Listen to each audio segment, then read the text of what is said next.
Shalom. Shalom, shalom. Going to get a praise and glorification to YAHAWAH, BAHASHAM, Shai, BAHASHAM, QADASH, BARAK YAHAWAH, BARAK Shai. Call name La YAHAWAH, BAHASHAM, Shai, BAHASHAM, QADASH. Praise and glorification to YAHAWAH, honor glorification to YAHAWAH, BAHASHAM, Shai, BAHASHAM, QADASH. In just a second. Just when I start recording, the goddamn getting a call. No? Happened just like yesterday, but whatever. Anyway, the main topic of the lesson is, do we hate, can you hate Edomites? So-called white men. Can you hate Edomites? And the answer is, of course, you can hate and despise Edomites. You can hate Edomites, man. Because we hate what the Lord hates. And the Lord hates Esau, and we hate Esau. No? This here. Psalms 138. Wait, no. Not mistaken, it's Psalms. It's like it's Psalms 139 and 21. Do not hate them, O Lord, that hate thee. Now this is David saying this. Go up to the chief musician, a psalm of David. So this is David saying this. No? So let's read again. Do not I hate them, O Lord, that hate thee. So we hate those who hate the Lord. And that includes Esau. Esau is the biggest hater of the Lord, man. No? He blasphemed the name, he blasphemed the image, he blasphemed everyone. He blasphemed the angels. He impersonated us. He changed the laws, he changed the statutes, commandments. He changed it all, man. He changed the whole tenets of this world, man. No? He made this wicked-ass society, man. And defamed the image and the power of YAHAWAH Shemel Shai, man. So yes, we hate him. No? And am I not grieved with those that rise up against thee? And they're rising up against the Lord. They're literally trying to fight against the Lord. I hate them with perfect hatred. I count them my enemy because they are our enemies. They are literally our enemies. They're against us. No? They hate us as a people. They hate us as a nation. They're completely against the Israelites. Yahshua Allah. No? Now, these guys in the IUIC, they say, oh, what about Deuteronomy 23 and 7? Oh. No? Because they really don't have an understanding of Scripture. Because they don't go into words. These dudes don't know what the word abhor means over here in Deuteronomy 23. No? Because the word abhor here in Deuteronomy 23 and 7 was that thou shalt not abhor an Edomite, for he is thy brother. Thou shalt not abhor Egyptian, because thou hast a stranger in his land. No, thou was a stranger in his land, but the word there for abhor is the word,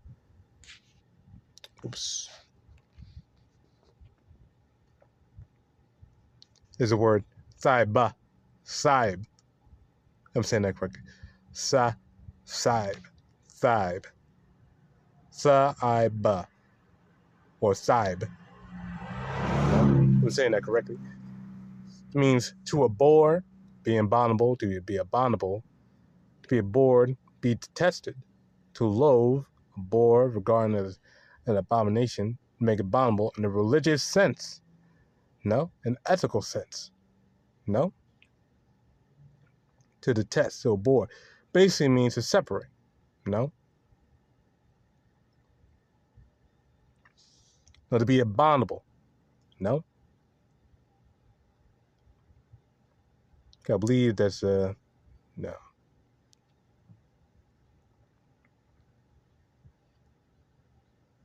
Here we go. Right here. Regard as an abomination, abhor. A religious, a ritual sense. Of Yahweh was accusation of Israel because of idols. A man was accusative of abomination. Deuteronomy 7:26. Compare Deuteronomy 23 and 8. No? Scroll down a little further. Should be here.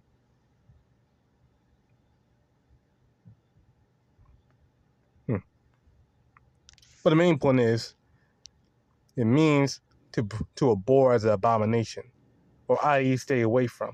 No, because things like pigs are an abomination to the Lord. You touch a dead pig is an abomination, but we still have pigs around. Now, in the ancient Israel, we use them as trash cleaners. No, we used to keep pigs around mainly to eat trash and garbage. No, but homeland day means to separate from. No. Let's see. Verb, demonization, third person singular, masculine singular. I'm at the Brown Driver Berg's lexicon, for those who don't know. For those who are just listening in. So you know where I'm at. Strong's H8581 for number 1, virtual sense. No. And abhorred, rejected branch, the unclean scavenger, abhorred, corrupt. No. It basically means to separate from. Now let's get the etymology real quick as well. Just to push this point even further. Etymology. But notice that none of the definitions means to hate. No. None of the definition means to hate someone. No, it means to separate from them. No, stay away from them. No. Abhor. Dead. To loathe. Regard with pungency, dislike intensely, literally to shrink back with horror or dread. Shrink back from, and of aversion from, for, shudder at, from off, away from, horror, tremble at, shudder. Literally to risk, be shaggy, stand out. No? So basically you stay away from something. That one means to abhor. No? Like, for instance, you're near a dead skunk. You're walking by a dead skunk, it smells horrible, you want to stay away from it. That's literally what it means. That's what the word abhor means. To stay away from it. No? In this context, it means to literally just stay away from it. Keep it out. No? It doesn't mean to hate. No? Doesn't mean you can't hate them. It means they're not allowed to be nearby you. That's all it means. No? But jakes like these, they don't get that, man. No? They don't get that at all. So, again, the word abhor means to detest. So it means to detest. No? The cause to be an abomination is abominable. No? No, in this case, it can't happen around us. No, because it's talking about in the congregation.